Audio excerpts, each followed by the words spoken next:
चतुर्वेदी आरोपी नंबर 11 यांचे वकील सचिन कणसे आपल्याबरोबर आहेत। सर, काय झालंय नेमकं कोर्टात, कशा पद्धतीने हे सगळं आज सॉल्व्ह झालेलं आहे? 17 वर्षांनंतर तुम्हाला न्याय मिळाला।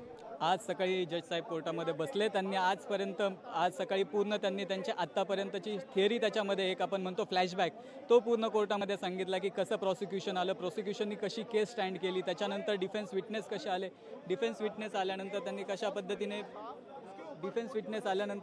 पद्धतीने ॲडव्होकेट्सने त्यांच्या विटनेसेसला प्रोटेक्ट केलं, त्यांच्या आरोपींना प्रोटेक्ट केलं, ह्या सर्व घटनाक्रम कोर्टाने आज सांगितलं। आणि त्याच्यानंतर पूर्ण वाचून झाल्यानंतर त्या घटनेअंती त्यांनी आरोपींना सगळ्यांना सोडून दिलं, ॲक्विट केलं।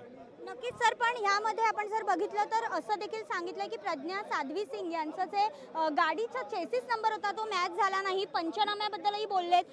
कशा पद्धतीने ह्या सगळ्याबद्दल ते बोलले? यामध्ये कोर्टाने पहिलेच ताशेरे ओढले की ATSने किंवा त्यावेळीच्या काही लोकल एजन्सीज होत्या त्यांनी कशा पद्धतीने तपास केला, कशा पद्धतीने या गोष्टीचं पूर्ण इन्व्हेस्टिगेशन आत्तापर्यंत झालं। त्याच्यानंतर NIA आली, NIAने कशा पद्धतीचं इन्व्हेस्टिगेशन केलं। ज्यावेळी NIA पिक्चरमध्ये आली, जेव्हा NIA या केसमध्ये एंटर झाली, तेव्हा त्यांनी ATSची थिअरी, ज्या पद्धतीचं इन्व्हेस्टिगेशन होतं ते इन्व्हेस्टिगेशनच NIAने फॉल्टी ठरवलं।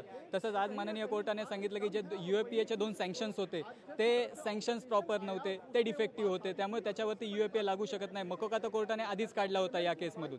त्यामुळे आणि परत जर राहिला प्रश्न साध्वी प्रज्ञा सिंग ठाकूरचा, की ज्याच्यामध्ये त्यांनी सांगितलं की जी LML बाईक आणली त्याच्यामध्ये RDX प्लॅन केलं वगैरे, त्यांची जी थिअरी होती ती कोर्टाने सगळी खोडून काढली। त्याच्यामध्ये कोर्टाने तर स्पेसिफिकली सांगितलं की प्रॉसिक्युशन जे आधीचं ATS नंतरचं NIA जे होतं, त्यांनी ज्या पद्धतीने त्यांनी जी बाईक दाखवली ती बाईकच ते प्रूव्ह करू शकले नाहीत की ही साध्वी प्रज्ञा सिंगची बाईक आहे म्हणून। त्यामुळे पुढच्या सर्व थिअरी त्यांच्या उडून जातात आणि त्या थिअरी कोर्टाने काढून टाकलेल्या आहेत। ATSच्या अधिकाऱ्यांवर देखील टिप्पणी केलेली पाहायला मिळते। नेमकी ही टिप्पणी काय होती? कारण RDX संदर्भात पुरोहित यांना देखील अगदीच क्लीन चिट मिळालेली पाहायला मिळते। या केसमध्ये त्यांनी सांगितलं होतं की त्यांनी बऱ्याचशा ATSच्या ऑफिसरची नावं त्यावेळी कोर्टाने त्यांच्यावरती ताशेरे ओढले होते की कशा पद्धतीने ATSने तपास केला, की त्यांनी त्या सुधाकर चतुर्वेदी ज्या घरामध्ये राहत होते, जिकडे त्यांचं म्हणणं होतं की RDX ट्रेसेस सापडले, ते त्या लोकांनीच प्लॅन केलं होतं। हे विटनेसेसच्या स्टेटमेंटमध्ये वगैरे आलं होतं। आणि त्याच्यानंतर NIAने तर पूर्ण सांगितलं होतं की अशा पद्धतीचा ATSचा तपास होता जो आत्ताच्या घडीला तो मान्य नाही आहे, मेंटेनेबल नाही आहे। त्याच्यानंतर NIAने त्यांच्या सेपरेट चार्जशीट फाईल केल्या।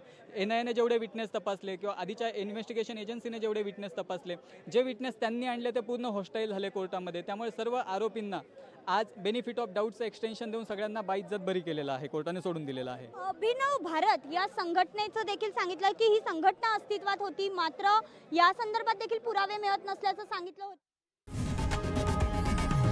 लोकशाही मराठी ऐका, पहा, जागरूक रहा।